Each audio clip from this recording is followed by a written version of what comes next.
I believe we need to listen closer to our rock legends. Recently, some linguists managed to compile a Keith Richards to English to Keith Richards dictionary, and it turns out he was actually saying something important during interviews. Keith recently suggested that horses basically saved civilization as we know it.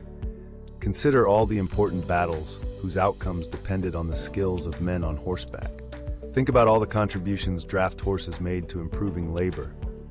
How far would we have gotten in the Old West if it hadn't been for old paint getting us there? I believe our beloved Rolling Stone and rehabilitation icon may be onto something here. But what other discoveries or ideas can be credited with saving civilization from extinction? I got to thinking about that and came up with a few ideas of my own.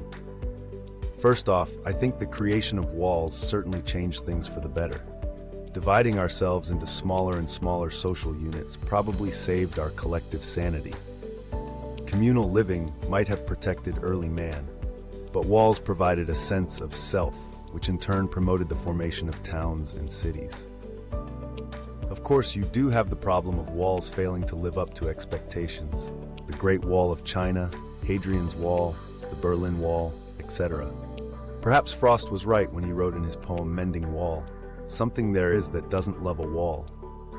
Some walls are good at uniting, while others are bent on division. I also believe the cultivation of coffee has done a lot to define civilization. Coffee is a lingering reminder of the Ottoman Turk Empire, which nearly conquered Europe 500 years ago.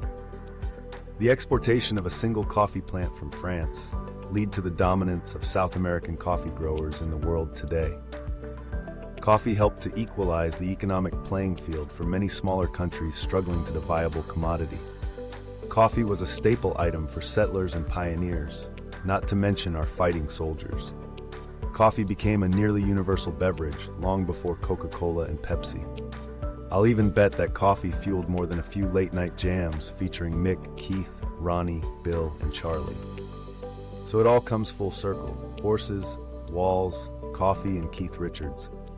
I just know there's a future Jeopardy question in there somewhere.